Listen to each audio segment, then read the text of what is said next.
Embrace the power of knowledge at Sanskriti University, ranked first in most promising university in engineering and management in India. Visit www.sanskriti. NEET UG पर supreme court का फैसला आते ही शिक्षा मंत्री धर्मेंद्र प्रधान ने राहुल गांधी और विपक्षी नेताओं को कटघरे में खड़ा कर दिया। उन्होंने कहा कि बच्चे और अभिभावकों को गुमराह करने और देश की पूरी परीक्षा प्रणाली को उन्होंने जिस तरह से निंदित किया है, उसके लिए उन्हें बच्चों, अभिभावकों के साथ पूरे शिक्षण समाज से माफी मांगनी चाहिए।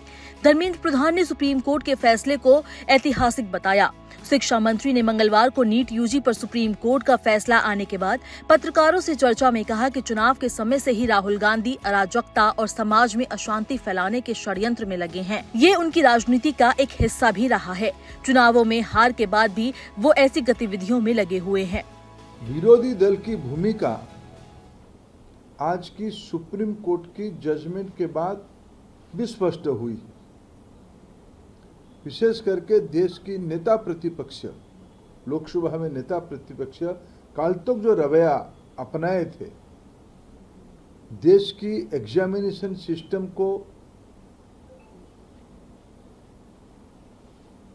अमान्य करना, उसको सेम कहना, उसको रबिश कहना, यह उनकी बौद्धिक स्तर का प्रमाण करती है। आज देश की इसी सारे कॉम्पिटिटिव एग्जामिनेशन में न केवल भारत में, विश्व में हमारी आईआईटीएन, हमारी भारतीय शिक्षा व्यवस्था से पढ़े हुए इंजीनियर्स, डॉक्टर्स, आईआईएम जैसे इंस्टीट्यूशन से पढ़े हुए विद्यार्थी दुनिया में अपना प्रतिष्ठा बनाए हैं। भारत की इसमें प्रतिष्ठा बनी है। ये सारे एग्जामिनेशन को निंदित करते हुए राहुल गांधी जी भारत को ही निंदा पहुंचाए हैं। देश की विद्यार्थियों को गुमराह करना, भ्रम पैदा करना, सामाजिक तनाव के लिए प्रोत्साहित करना, यह उनकी राजनीति का एक योजनाबद्ध हिस्सा रहा है।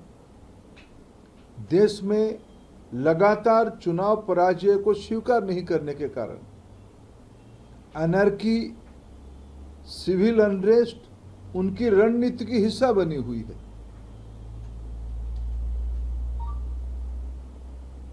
मैं उनको अपील करता हूं, पिछले दिनों में देश के अंदर और समूचा विपक्ष की जो लोग, जिन लोगों ने इस गैर जिम्मेवाराना कामों में लगे थे, इन सबको मैं अपील करना चाहता हूं, कम से कम देश की नौजवानों को, देश की विद्यार्थियों को, उनकी अभिभावकों को माफी मांगना चाहिए। शिक्षा मंत्री धर्मेंद्र प्रधान ने कहा कि राजनीतिक परिद्वंदता और वाद विवाद अलग हो सकता है, लेकिन देश के विद्यार्थी सभी के होते हैं, वो किसी पार्टी के नहीं होते हैं। प्रधान ने कहा कि मैंने सोमवार को लोकसभा में भी राहुल गांधी के बेतुके सवालों का जवाब दिया था और बताया था कि मेरी सरकार ने परीक्षाओं में शुचिता लाने के लिए जो कदम उठाए हैं, उसकी जानकारी तो मैंने दी है। अब वो बताए कि उन्होंने इस दिशा में क्या किया है, किन कारणों से उनकी सरकार ने परीक्षा में सुधार से जुड़े 3 बिल को पारित नहीं होने दिया। मैं कल लोकसभा में जिस प्रकार की कुतर्क दिया गया, भारत की शिक्षा प्रणाली को निंदित करने का अपचेष्टा किया गया, आज मैं अत्यंत दुख के साथ मर्यादा में रहते हुए अपील करना चाहता हूं कि आपने देश को ठेस पहुंचाया है, देश में अनर्की खड़ा करना चाहे, देश में एक सिविल अनरेस्ट हो, ये उसके आपने षड्यंत्र किया, देश आपको माफ नहीं करेगा। राजनीतिक प्रतिद्वंदिता अलग हो सकती है, राजनीतिक वाद विवाद अलग हो सकती है, लेकिन देश के विद्यार्थी बच्चे सभी के हैं, ये कोई पार्टी के नहीं होते हैं। उनकी खुशी, उनकी नाराजगी हम सभी के हैं। इसलिए मैं पिछले लगभग 2 महीने से सारा विषय को बड़े बारीकी से सरकार की ओर से हम देख रहे थे और संभाल भी रहे थे। हम भी कोशिश कर रहे थे कि कोई किसी भी प्रकार की हमारी वाणी के कारण किसी को आहत ना पहुंचे। लेकिन मित्रों, मैं आज फिर सुप्रीम कोर्ट की इस ऐतिहासिक जजमेंट के बाद फिर कहूँगा सत्यमेव जयते, सच कभी छुप नहीं सकता है। कुछ विषय मैंने कल पार्लियामेंट में कहा भी है। देश की शिक्षा व्यवस्था को सुधारने के लिए, विशेष करके नौजवानों की हितों को सुरक्षित करने के लिए किसी ने क्या किया है, यह ऑन रिकॉर्ड है।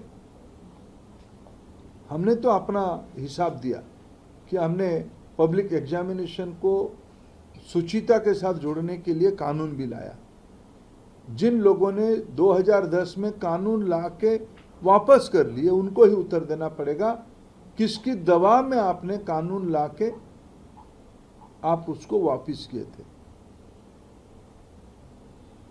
ये सारा विषय समाज के सामने अभी चर्चित है, उसमें सबको अपना अपना उत्तर देना ही पड़ेगा। धर्मेंद्र प्रधान ने कहा कि एनटीए को 21वीं सदी की विश्वसनीय परीक्षा एजेंसी बनाने के लिए वो प्रतिबद्ध है।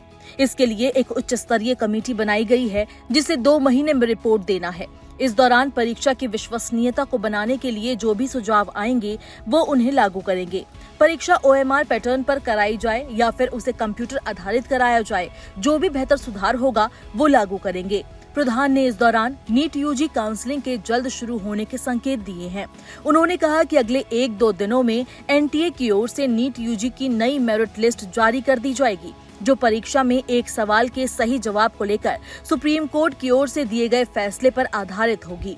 नई मेरिट लिस्ट जारी होने के साथ ही नीट यूजी का पूरा रिजल्ट नेशनल मेडिकल काउंसिल को दिया जाएगा, जो संभवतः जल्द ही काउंसलिंग की तारीख घोषित करेगी।